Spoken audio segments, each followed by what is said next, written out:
Hello, folks, and welcome back to Cognitive Awareness with a Touch of God. Today's episode, episode 8, we're going to be dealing with the concept of triggers and how they come about. You may have heard the phrase, I'm guessing if anybody has gone through therapy or any sort of rehabilitation, dealing with your brain, going to a psychiatrist, going to a psychotherapist, they'll come up with a term called triggers. Essentially, folks, triggers are the things that we hear, see, or touch, feel, smell, or taste that create a thought pattern and actions following that thought pattern. Now, there can be good triggers and bad triggers. Real simple. If somebody calls you a name, it may remind you of when you were a child, and when your parent or sibling or friend called you a name and you went through an emotional struggle and you did some ugly things back in the day, and you never coped with it and you never dealt with it. You never learned how to. Okay, that's a negative trigger. A positive trigger could be the smell of chocolate chip cookies being baked, or anything that tends to bring you back to a place of comfort, ease, love, nurturing. You might hear a song that reminds you of when you were a child, or maybe you watch a commercial that brought back a memory of long ago. Triggers can be a benefit, but they can also be a detriment. Now, what our key point behind this is to recognize these triggers. I keep saying this in all my podcasts. The concept of healing requires us to recognize a lot of stuff. We need to be able to turn on our recognition amplifier and start recognizing the problems, the reasons why those problems exist, and how we can fix those problems through recognizing the history behind them. And folks, that's what trigger recognition really is. Now, there's different ways that we deal with triggers. We can deal with them through emotionally shutting down, being quiet, being reserved. We can also deal with them by starting to get our hot ears. You know, when you feel your ears getting on fire and your face gets flush and your heart starts beating heavily, your lungs start getting short of breath. So there's physical, mental, and emotional results from triggers. The question is, can we recognize those moments that bring us there? Are we able to see that after we've been triggered and recognize where the trigger comes from? Just like some of the previous podcasts, there's something called dissecting.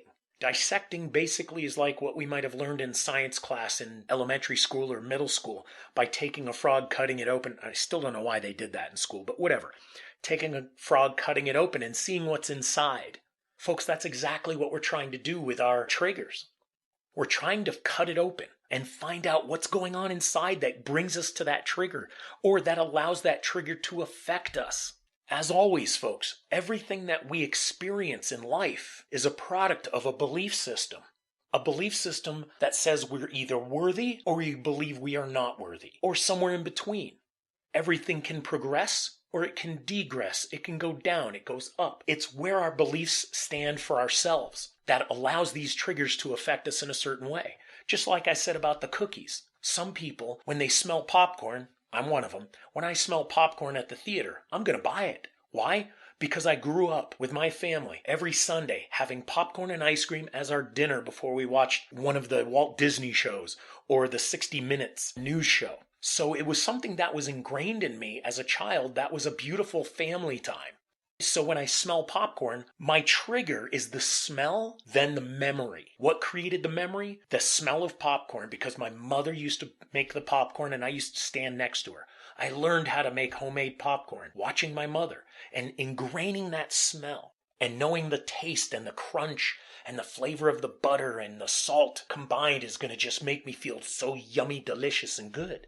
Whereas in my previous marriage, when my ex-wife would get upset with me, she would say certain things, and those things would bring me back to my childhood, when somebody I liked or didn't like would say those same things to me.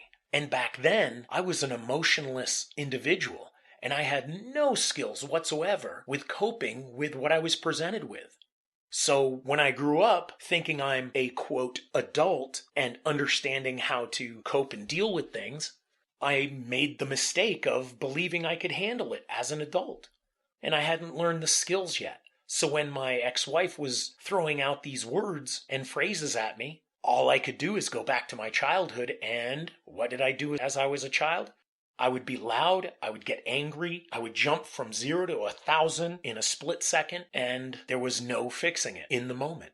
So in order to recognize these things and these triggers, in order to dissect, we have to actually recognize that they are a trigger. I do tell people to write things down. Write it down. Write down the moment after it happened when you have a chance to cool down. Write down the moment, put it on paper, and then look at the sentence or the situation. Recognize the words you choose as part of your belief system.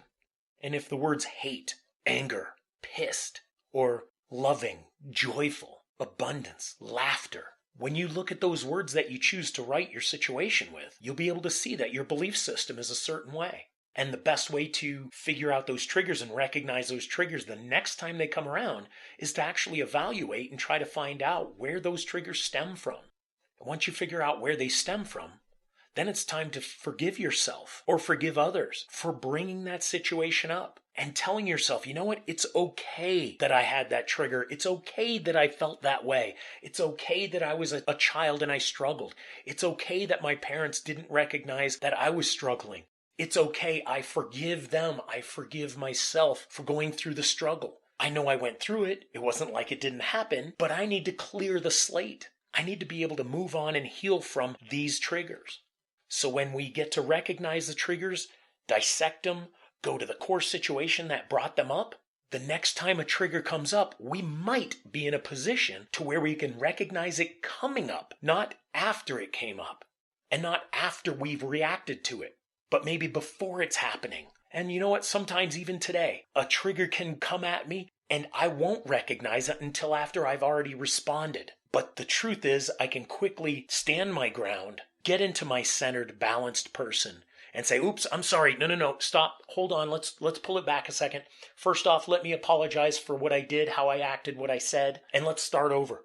Let's go back to the thing you said. I really want to feel that better. I want to be more healthy about it. And I want to apologize for my behavior. And I want to ask your forgiveness for my behavior. It's a step in the right direction, folks. Everything we do is a step in the right direction. So finding the triggers, how do they come about, is the beginning part. The next part is, how do I stop them from coming up? Well, it's almost impossible to completely stop them from coming up because in our everyday lives, we could be just kind of casual and not being on guard all the time with our protection system. And something can just pop out of nowhere. We could be having a beautiful day, just, free-spirited, loving, caring, and having a gorgeous day.